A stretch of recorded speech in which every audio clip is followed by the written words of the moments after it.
प्रिय विद्यार्थियों, आज हम BA part third political science के द्वितीय प्रश्न पत्र के तहत संयुक्त राज्य अमेरिका व तृतीय विश्व की चर्चा कर रहे हैं। पूर्व के लेक्चर में हमने तृतीय विश्व की संकल्पना के बारे में जाना व उनकी क्या विशेषताएं हैं उनको विस्तार से जाना। आज हम तृतीय विश्व के देशों के मध्य क्या विविधताएं पाई जाती हैं, साथ में ही इन राष्ट्रों की क्या प्रमुख मांगें हैं उनको जानने का प्रयास करेंगे। आइए सबसे पहले हम तीसरे विश्व अर्थात थर्ड वर्ल्ड के देशों में पाई जाने वाली विविधताओं को जानने का प्रयास करते हैं। रोजेन तथा जॉन्स ने लिखा है कि तीसरे विश्व के देशों के कई क्षेत्रों में विविधताएं दिखाई पड़ती हैं, जिनका हम उल्लेख कुछ बिंदुओं को तहत करने का प्रयास करते हैं। सबसे पहला जो विविधता पाई जाती है वह संसाधनों के क्षेत्र में। प्राकृतिक संसाधनों के दृष्टिकोण से तीसरी दुनिया के सभी देशों में समानताएं नहीं पाई जाती हैं।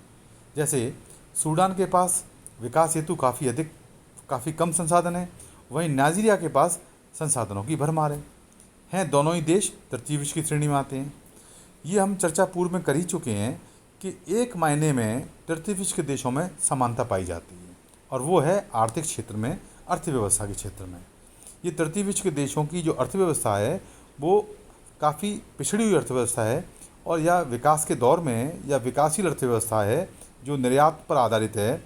बाकी अन्य क्षेत्रों में इन देशों में काफ़ी हद तक विविधताएँ भी पाई जाती हैं और उस विविधताओं को जानने का हम प्रयास इस लेक्चर में हम कर रहे हैं। जैसे पहला जो क्षेत्र है जिसके आधार पर हम इनमें विविधताएँ देखते हैं वो है संसाधनों के क्षेत्र में। दूसरा जो क्षेत्र है दूसरा जो दृष्टिकोण है जिनके आधार पर इन तृतीय विश्व के देशों में विविधताएँ पाई जाती हैं, अंतर पाया जाता है, वह जनसंख्या की दृष्टि से। तीसरी दुनिया के देश में जनसंख्या की दृष्टि से काफ़ी अंतर पाया जाता है। कुछ राज्यों में जनसंख्या का घनत्व काफ़ी अधिक है, जैसे जावा में संयुक्त राज्य अमेरिका की 1/3 जनसंख्या पाई जाती है, जबकि तेल उत्पादक देश लीबिया में जनसंख्या काफ़ी कम है। वहीं जातीय दृष्टिकोण से भी इन देशों में काफ़ी विविधताएं पाई जाती हैं।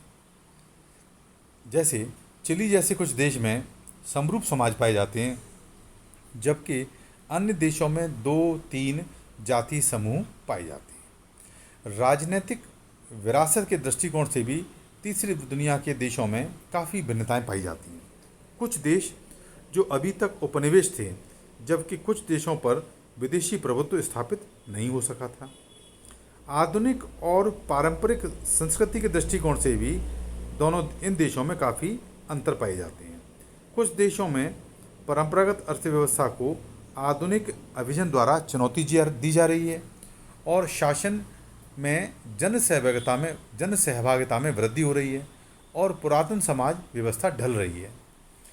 शासन संबंधी विभिन्नता के आधार पर भी इन देशों में विविधताएं पाई जाती हैं। तीसरी दुनिया के देशों में कहीं पर पारंपरिक अभिजनीय शासन है तो कहीं पर राजतंत्र है, कहीं पर निर्वाचित सरकार है तो कहीं पर पश्चिमी मॉडल की सरकार है तो कहीं पर सैनिक शासन पाया जाता है। इन आधारों पर हम ये कह सकते हैं कि तृतीय विश्व के देशों में आर्थिक व्यवस्था को छोड़कर, आर्थिक बिंदु को छोड़कर या अर्थव्यवस्था के पिछड़ेपन के दृष्टिकोण को छोड़कर अन्य इन आधारों पर काफ़ी अंतर देखने को भी मिलते हैं, चाहे वो संसाधन का क्षेत्र हो, चाहे वो जनसंख्या का क्षेत्र हो, चाहे वो जातीय दृष्टि हो, चाहे वो राजनीतिक विरासत हो, चाहे वो आधुनिक और पारंपरिक संस्कृति हो, चाहे वो शासन संबंधी विभिन्नता हो। अब हम तीसरी दुनिया के देशों की प्रमुख मांगों की चर्चा करेंगे। आखिर इन देशों की मेन डिमांड्स क्या हैं? ये विकसित देशों से किन चीज़ों की डिमांड कर रहे हैं जिन आधारों पर ये सभी देश एक राय रखते हैं। द्वितीय विश्व के बाद तीसरी दुनिया के राष्ट्र एकजुट होकर इस प्रकार की मांगें प्रस्तुत कर रहे हैं, जिसमें सबसे पहली मांग जो हमें देखने को मिलती है वो है नव उपनिवेशवाद का विरोध। नव उपनिवेशवाद का विरोध अर्थात किसका विरोध? New colonialism. तीसरी दुनिया के राष्ट्र नव उपनिवेशवाद तथा बहुराष्ट्रीय कंपनियों के शोषण का विरोध करते हैं। इस मामले में ये सभी देश एक राय रखते हैं। वहीं दूसरी मांग इनकी है नई अंतर्राष्ट्रीय अर्थव्यवस्था की मांग, demand of new international economic order, नई अंतर्राष्ट्रीय अर्थव्यवस्था की मांग। अर्थात प्रचलित अंतर्राष्ट्रीय अर्थव्यवस्था शोषण पर आधारित है, ऐसा ये लोग मानते हैं। अतः तीसरी दुनिया के राष्ट्र नई अंतर्राष्ट्रीय अर्थव्यवस्था की मांग निरंतर करते रहे हैं। वे चाहते हैं कि विकासशील देशों पर वित्तीय ऋणों के भार को कम किया जाए, कच्चे माल और तैयार माल की कीमतों में ज़्यादा अंतर ना हो तथा प्रतिकूल व्यापार शर्तों को हटाया जाए। ऐसा मैंने आपको पूर्व में भी बताया था कि तृतीय विश्व के देशों की अर्थव्यवस्था का जो मूल आधार है वो निर्यात पर टिका हुआ है, और निर्यात ये कच्चे माल का करते हैं, और कच्चे माल की कीमतें तैयार माल की कीमतों की तुलना में काफ़ी कम होती हैं। इस आधार पर इनका कच्चा माल विदेशों में जाता है जो कम कीमत पर जाता है, और विदेशी माल महंगी कीमत पर इन देशों में आता है।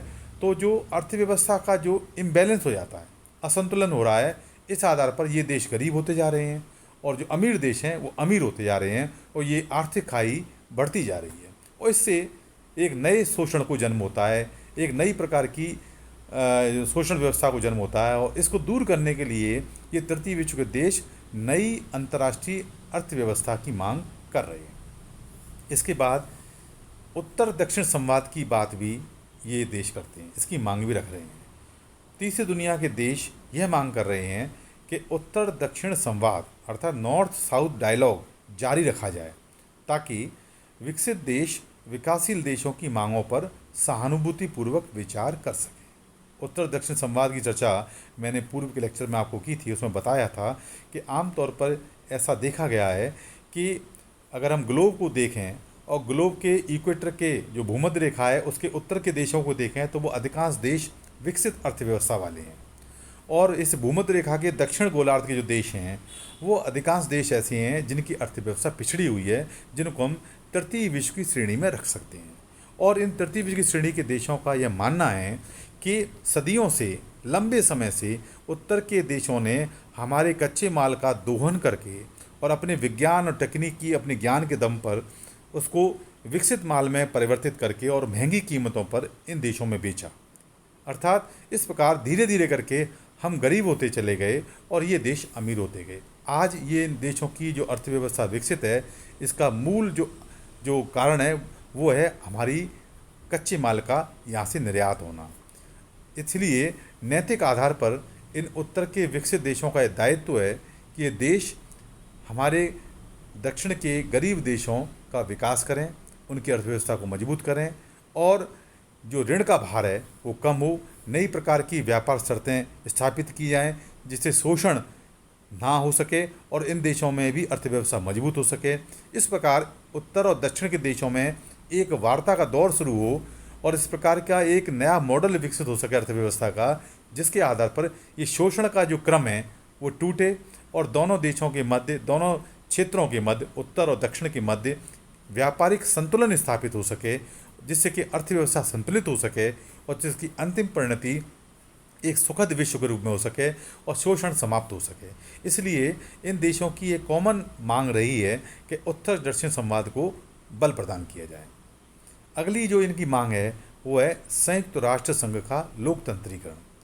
तीसरी दुनिया के देश संयुक्त राष्ट्र सुरक्षा परिषद का पुनर्गठन चाहते हैं ताकि एशिया अफ्रीका के देशों को उसमें स्थायी सदस्यता प्राप्त हो सके।